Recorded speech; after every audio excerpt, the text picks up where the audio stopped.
Yo soy Marta López de Castilla, tengo 79 años y soy de Lima, Perú. Soy Claudia Sarabia, tengo 53 años y soy de Lima, Perú. Me gustaría me contara cuáles son tus recuerdos en el primer momento que vas a la escuela. ¿Qué edad tenías? ¿Cómo era la escuela? Cuéntame un poquito.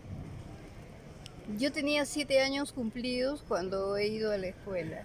En esa época la educación era obligatoria a partir del primer grado de primaria. ¿De qué años estamos hablando? ¿Te acuerdas qué año era? Sí, 1950. 1950. Sí. Muy bien. Sí, pero se ingresaba al primer año de primaria ya sabiendo leer y escribir. ¿Y quién te enseñaba? Claro, la mayoría, sobre todo en zonas urbanas, iban a una etapa preprimaria que se llamaba transición, un año, ¿no? En el cual los niños aprendían a leer y escribir, pero a mí me enseñaron en la casa, mis padres. No era obligatorio, pero estaba incorporado en el sistema público. Sin embargo, si algunas personas podían poner en su casa una escuelita, enseñaban a los niños a leer y escribir y eso era suficiente para entrar al primer grado. Sí. Lo obligatorio era que supieran leer y escribir. En las zonas rurales a veces, pues a lo mejor ese curso preparatorio ni existía, ¿no? En las zonas rurales casi ni iban a la escuela, tenían que caminar mucho los niños para encontrar un pueblito, algo donde hubiera una escuela. Todavía existe. Existe. Esa realidad, pero mucho menos. Mucho menos. En lugares ya demasiado alejados. ¿Y cuántos cursos estuviste en la primaria? Eran 5. Cuando yo estudié eran 5, después cambiaron y eran 6. Vale. Había muchos cambios, ¿no? Pero ¿Y después, yo estudié 5. ¿Y después de eso cómo se llama? ¿Secundaria se llama la siguiente etapa? Secundaria. Muy bien. Y hiciste el bachillerato después, ¿no? No, bachillerato no existe en el sistema no existe. peruano, no. Entonces, hubo una época en la reforma educativa, que después podemos hablar de eso, duró muy poco, que sí había 2 años de bachillerato. Pero no, después lo quitaron, no existe en el sistema educativo. O sea que desde la secundaria pasabas, digamos, a una enseñanza ya superior. Sí, así es. Pero hablar de superior no quiere decir que sea ya la universidad, ¿o sí? Sí. O sea, entonces, ¿cuántos años tiene la secundaria o tenía en tu tiempo? 5 también. 5, es que veo que es una etapa de secundaria bastante larga. ¿Tú has sido docente? Sí, he trabajado en aula, no mucho tiempo. O sea, yo no me he jubilado como docente de aula, pero sí he trabajado unos 13, 15 años tal vez. ¿Te gustaba enseñar, ese contacto directo con el alumnado? Sí. ¿Sí? Yo he trabajado en secundaria. Bien, y cuando dices que solo han sido unos años de docente, ¿el resto de tus tareas en la educación cuál han sido? Investigación. Investigación. ¿Tú eres pedagoga o qué titulación tienes? Sí, mi título se llama profesora de educación secundaria. Bien. Pero bueno, eso es lo que nos da la posibilidad de trabajar en educación en lo que sea. En lo que sea. Sí. Ahora hay algunos cambios, pero en la época en que yo estudiaba era así. Claudia, ¿y tú qué recuerdos tienes de la escuela? ¿Con qué años fuiste? ¿Hay mucha diferencia con lo que ha contado Marta? Sí, un poco. A ver, cuéntame. Claro, mi primer recuerdo de la escuela es a los 4 años, que fui a un jardín de la infancia. Pero fue muy... ¿Qué año era? ¿Te acuerdas? Sí, Ya. 72, 73, más o menos. Inicios de los 70. Y fui a un jardín de infantes en Nazca, porque nosotros los primeros 4 años de mi vida vivimos en Nazca. Luego nos mudamos a Lima y ahí ya entré a inicial, que se llamaba el último año de la educación inicial. Y luego ese mismo año nos mudamos a Chimbote, una ciudad hacia el norte de Lima. y ahí terminé el inicial, con 5 años. Después de eso ya entré a primer grado, ¿Qué es la primaria? la primaria. ¿Cuántos años son? ¿Cursos? Ya conmigo eran 6. Seis. En mi época eran 6 años de primaria. ¿Y qué recuerdos tienes de la primaria? ¿De cómo eran los métodos? ¿Cómo recuerdas tú de una manera amable la relación con Sí, lo recuerdo de diferentes maneras, en realidad, dependiendo mucho del colegio en el que estaba. Porque yo, la parte inicial era bueno, muy bonita, y sobre todo el último, los 5 años, era un colegio bastante, creo que tenía una metodología bastante buena, ¿no? Mucha relación con los alumnos, con los padres. El primer grado también, a pesar de que era un colegio de monjas, pero era mixto, era el mejor colegio en realidad que había en Chimbote, entonces nos pusieron ahí, ¿no? Pero la monja era muy buena realmente, ¿no? Bueno, después se salió de monja, entonces algo técnica que tenía, además era la época de la reforma educativa de Velasco. Entonces tenía una metodología, tenía unos libros. Velasco Alvarado, ¿no? Alvarado, sí. ¿Qué año fue la reforma educativa esa? 70. Sobre los 70. Sí, entonces, Ese fue un periodo en Perú digamos, de políticas progresistas, ¿no? En todos los sentidos. También en la educación, ¿no? sí, entonces yo aprendí con el libro Amigo, que es un libro así emblemático en Perú, es muy conocido, que muchos aprendimos con ese libro, que tenía una metodología buena, ¿no? No era así que antes se usaba, me acuerdo, el libro Coquito, que era bastante memorístico. Repetitivo, ¿no? Entonces, ¿Y qué diferencia tenía esa metodología del libro Amigo? ¿Era más activa, más...? Sí, era más activa, no te enseñaban así, sílaba por sílaba, Ya. entonces, ¿no? Sino de otra Método global manera. de, Era más global, ¿no? se introdujo con este Claro. libro el método global de enseñanza. Claro, es que esa es una clave. En la lectoescritura sabemos que es un gran paso, porque lo silábico, me, sa, Sí, eso ni me es nada, ni sa tampoco. Claro. Hay que comprender los conceptos globales, claro, y entonces eso se aproxima mucho más a lo que es la realidad de nuestra mente. Sí, entonces aprendí ahí con ese método. El segundo grado estuve en un colegio así cerca de la casa, que la verdad no era muy bueno, pero bueno, yo tenía una buena base, así que me fue bien, pero era un colegio pequeñito que habían hecho en una casa, ¿no? Así, Era mixto, ¿no? También mixto, en Lima. sí, no, yo siempre estudié en colegios mixtos. Siempre mixto. Siempre todo. Oye, Claudia, ¿y luego la secundaria? ¿Había cambios metodológicos o era peor aún que la primaria? Digo, con metodología... Dependía mucho de los profesores. Ya. De cada profesor. Sí, había profesores súper memorísticos, Sí. bastante a la antigua, ¿no? Que era solamente, claro, memorizarte todos los ríos de Perú, o todos los músculos del cuerpo humano, en fin, ¿no? Y habían otros que te hacían un poco investigar más. Teníamos un profesor de historia muy bueno, entonces con él aprendíamos de otra manera, ¿no? Entonces, eso dependía mucho a pesar de que el colegio era un colegio más o menos llamado alternativo, ¿no? Que tenía algunas cosas innovadoras, pero finalmente había muchos profesores también que no entraban mucho en esa onda, entonces... ¿Y qué hiciste tú en la universidad? Yo hice sociología. Marta, en España existen 3 redes. A algunos les gusta hablar de 2, pero yo prefiero hablar de 3. Una es la pública, todo público, otra es la privada, y otra es lo que aquí en España llamamos concertada, que son centros que tienen idearios, la mayoría de ellos religiosos, que el Estado les paga a través de conciertos los gastos. Esa es la concertada. En la ley de educación se habla de la educación pública y la privada, pero no de la otra opción, que son escuelas públicas porque son financiadas por el Estado, pero que son dirigidas por congregaciones religiosas. La privada, la percepción que tiene la ciudadanía es que tiene más calidad.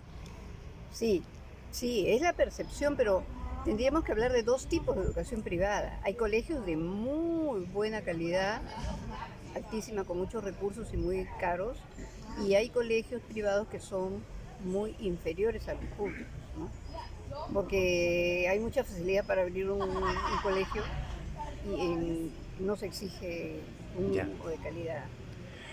Diríamos que la diferencia de las clases sociales, eh, la educación le afecta de distinta manera en cuanto a posibilidades, recursos, calidad. Totalmente, la diferencia social influye en la educación. Como a las 7:30 tengo que llevarle a mis hermanitos a su colegio. Ya llegaron y tengo que irme a mi colegio acá. A veces llego tarde. Sí, repetí año. Creo que porque he faltado mucho. Inclusive entre los colegios estatales hay algunos que ya porque por su tradición y inclusive tienen mejores locales, mejores recursos, y hay otros pues que no, carecen de muchísimos recursos. Entonces también en la educación estatal, pública, que es para todos los que no pueden pagar una educación privada, aún ahí hay diferencias. Sí. Y Entonces, ya que hablábamos de la religión, ¿cómo está? Veo que en la privada y aquellos centros que tienen un origen religioso, está claro, la religión está presente, pero en la escuela pública también es una asignatura obligatoria. ¿Hay laicidad o la religión está dentro de lo que es el currículum escolar, dentro de la escuela? en la Constitución dice que el Perú es un estado laico, pero solo en la Constitución, porque en los programas escolares, que son iguales para escuelas públicas y privadas, ahí la religión es un curso, religión católica. Entonces no hay laicidad en la educación. Sí permiten que se exoneren ahora, desde hace poco, que puedes exonerar y que eso ya no te cuenta. ¿Qué es exonerar? Que puedes No darla. Que no lleve llevarla curso de y no te religión. influye en el promedio promedio general. promedio, Eso pero no- eso hace poco. Hace Porque poquito que se haga ya, todo eso. porque entiendo entonces que hasta ahora al menos la religión ha sido una asignatura que se evaluaba y se le ponía nota, ¿no? Y es Es. así, Sí, es así, pero a no ser que ahora se exonere. puedes pedir, ¿no? Los padres piden y ya. Ah, sí, sí. Decir, bueno, y esos chicos salen del aula general donde se está dando religión y hacen otro tipo de actividades, ¿no? Sí, dependiendo de los colegios Cada les colegio ofrecerán ve lo que alguna hace, otra ¿no? cosa. Claro. O ¿no? estudio o alguna cosa Sí. así. Claudia, ¿y la cuestión de género, la coeducación? ¿Cómo tú la has vivido? Si crees que, bueno, se trata diferente a los chicos, a las chicas, porque, bueno, toda la sociedad está impregnada, ¿no?, de esa cultura patriarcal. La escuela no es una excepción. ¿Cómo? No. ¿Qué? Sí, yo siempre he estudiado en colegio mixto, ¿no? También porque fue una decisión de mis padres ponerme en un colegio mixto. Entonces, mi experiencia siempre ha sido de estudiar con chicos y con chicas, ¿no? Pero en la época en la que yo estudié, sí habían todavía muchos colegios que eran de mujeres y de hombres, ¿no? Varones separados. En la educación pública también, tanto en privada como en pública. Y obviamente había sí, diferencias. Los colegios de varones eran bastante estrictos, los dos, ¿no? Porque a las mujeres también yo creo que les daban incluso a las chicas algunos cursos específicos para mujeres, incluso los profesores no habían, en los colegios de varones no había muchas profesoras, en los colegios de mujeres no habían tampoco muchos profesores varones. Ahora eso ha ido cambiando, en realidad, tanto en lo público como en lo privado. Hay muchos colegios privados que antes eran así, bueno, por ejemplo el Colegio Inmaculada de los Jesuitas era... Segregados por sexo, ¿no? Claro, Sí. totalmente Los niños en segregado. un sitio, las Sí, niñas en pero otro. Casi todos los colegios, hay muy pocos ahora que quedan, que están segregados, ¿no? Existen, pero Muy pocos y han ido cambiando poco a poco. En los públicos también, ¿no? Ahora, eso no quiere decir que el tema de género haya cambiado. O sea, es una cuestión de, bueno, se estudian hombres y mujeres juntos, pero el enfoque de género, eso no está, digamos, Ya. no ha penetrado realmente como debería, ¿no? Eso es Otra cuestión. Perú tiene unos casi 1.300.000 kilómetros cuadrados. Eso supone como aproximadamente 2,5 veces el territorio de España. Es enorme, cuando hemos estado por allí, la diversidad de ecosistemas, de lugares, pero también, como sucede aquí en España, de lenguas vernáculas, originarias, como el aymara, el quechua. ¿Cómo se solventa el tema? ¿El castellano es la lengua vehicular? A ver, yo podría asegurar que en los últimos años ha habido muchos avances en ese aspecto. Bueno, primero que en la Constitución son lenguas oficiales el castellano, el quechua y el aymara. Ahora, en la educación, hasta hace poco se daba solo en castellano y en algunas escuelas bilingües, en quechua o en aymara, pero eran escuelas que tenían menos recursos, o sea, muy inferiores en cuanto a interés, pero ahora últimamente sí hay un repunte, ¿no? O sea, de la educación bilingüe, se le está dando mucho más importancia a esos idiomas, inclusive a nivel político, porque ahora hay muchos congresistas que hablan quechua sobre todo, ¿no? Bueno, y recientemente el propio presidente Pedro Castillo. No, él no, porque ¿no? él es de Cajamarca y ahí no se No, habla pensaba yo que él era el pues primer ministro, el que fue Ah. el primer ministro. Y él, cuando hizo su exposición en el Congreso, comenzó a hablar en quechua. Bueno, se armó todo un escándalo ahí porque algunos se sentían ofendidos porque dicen que el idioma del Perú es el castellano y otros que lo defendían. Pero claro, habló un trozo en quechua, pues tuvo que hablar en castellano. Pero sí hay avance. Hay Grandes avance. en ese aspecto. Sí. Sí, el ministerio ha sacado materiales Y buenos, para muy buenos. una gran cantidad de idiomas de la selva, o sea, que ni siquiera, digamos, lo podrías nombrar porque no nos conocemos, pero se ha dado el trabajo de, ¿no? Y ha hecho todo un esfuerzo de trabajar con la población también que habla estos idiomas para sacar esos materiales. Ahora, el problema siempre es en la formación de los profesores, ¿no? Entonces hay muy pocos profesores que realmente están en condiciones de poder trabajar en esa lengua, porque no, la formación docente creo que es uno de los problemas que todavía están pendientes, ¿no? En eso también se ha avanzado, en la formación docente, o sea, la formación de personas que hablan esas lenguas como docentes, pero todavía es muy poco, no alcanza a satisfacer las necesidades, pero hay mejoría en eso. Claudia, tú has trabajado para el Ministerio de Educación, ¿no? Sí. A ver, cuéntame cuál ha sido tu tarea, tu trabajo, más o menos. Ya, sí, en el ministerio, cuando he trabajado ahí, trabajaba en la oficina digamos que se encargaba del fortalecimiento del tema de la descentralización. O sea, el ministerio... Perú, perdona, cuando hablas de descentralización, ¿qué está? ¿Su división es por regiones, provincias? ¿Cómo? Ya, nosotros, el Perú ¿Departamento? está organizado por regiones, pero más o menos cada departamento es una región. Vale. ¿No? Hace un tiempo se quiso hacer una regionalización realmente verdadera, uniendo varios departamentos, pero eso no funcionó y al final cada departamento es una región. ¿Cuánto hay? 25. ¿no? 25, claro, si Callao se le considera.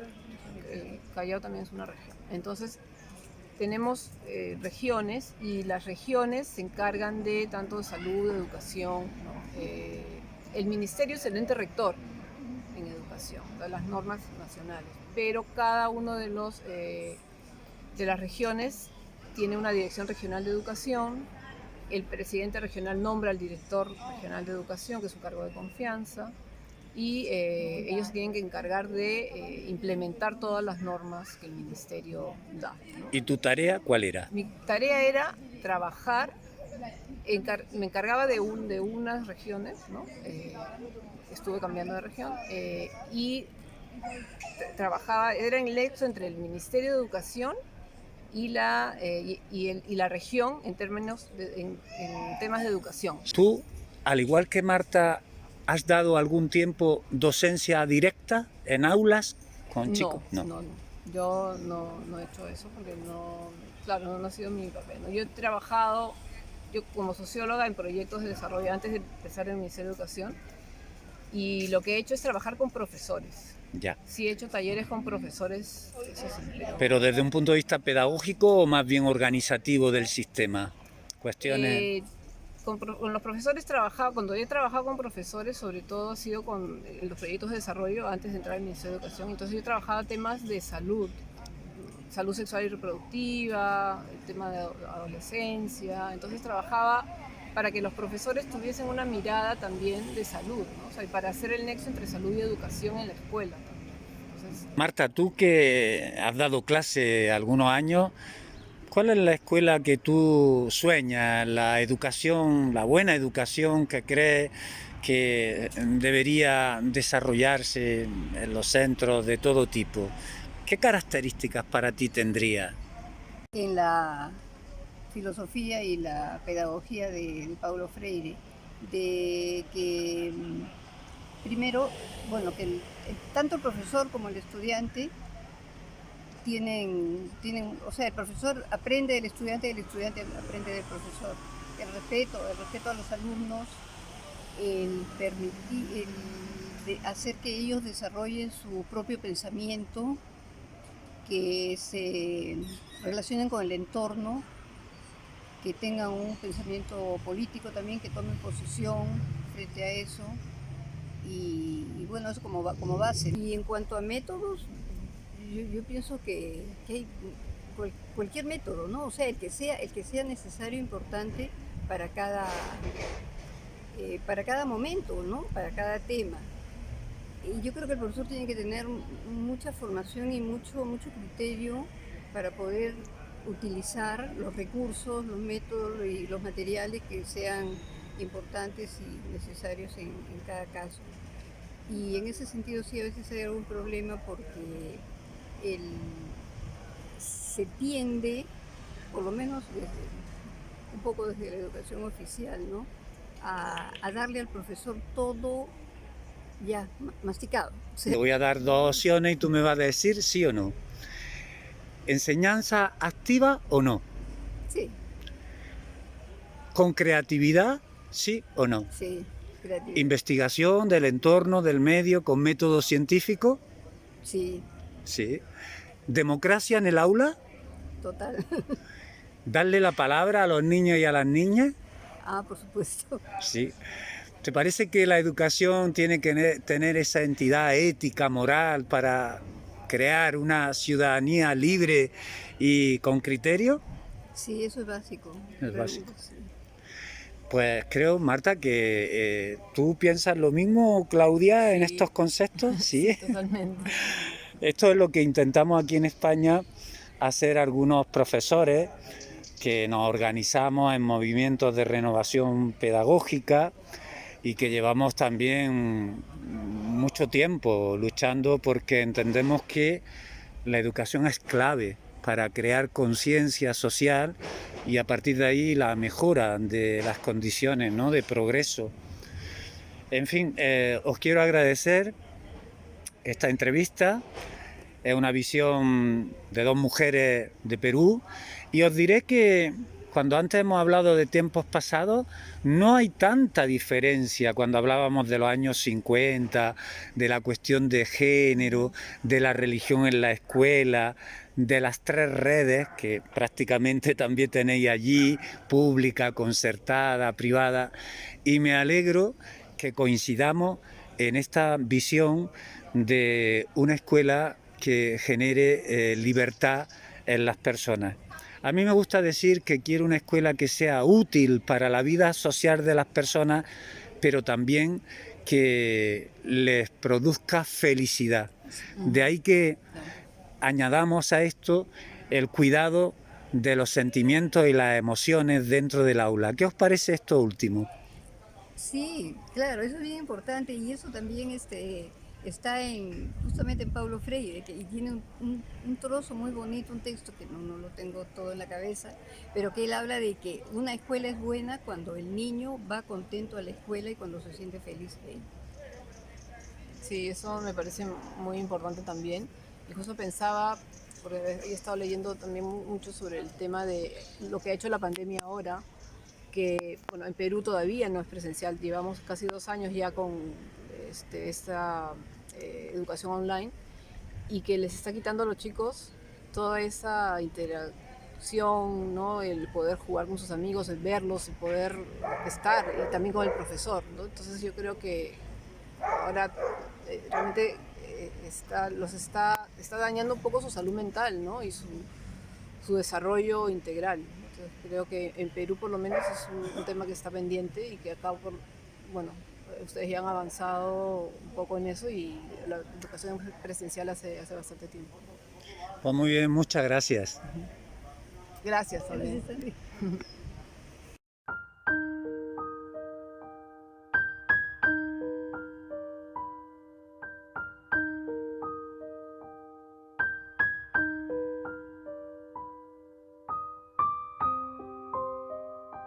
¿Qué sabe de Celestín Freire? ¿En Perú se le conoce? Sí, yo soy- Poco a nivel oficial, ya los educadores que nos interesa un poco más leer otras cosas, nos interesa mucho Freire. Yo creo que hay muchas coincidencias con Paulo Freire. Sí, sí. Esa forma de tratar el trato al alumno, bueno, es una ideología más progresista la que se ve pues en su obra, ¿no? Sí, a mí me gusta bastante. He leído las variantes pedagógicas y coincido mucho con todo eso, es una gran ayuda para los maestros. Sí, tú lo has dicho, Freire en Europa no ha calado tampoco en todos los países, lógicamente en Francia, porque él era un pedagogo maestro francés, Italia mucho, España también, algo en Portugal. Los países más latinos. Sí, más latino. Y no sé, creo que pasa igual que con Freire. Freire ha estado menos, digamos, aceptado porque tiene una pedagogía de la transformación, Exacto. como Es lo que Freire. pasa con Freire también. Claro. Tampoco es que Freire sea muy aceptado en el Perú, ¿no? Te diría por las personas un poco más progresistas. Claro, sino- claro. Es que quienes entendemos la educación como una herramienta de cambio social y de progreso, ¿no?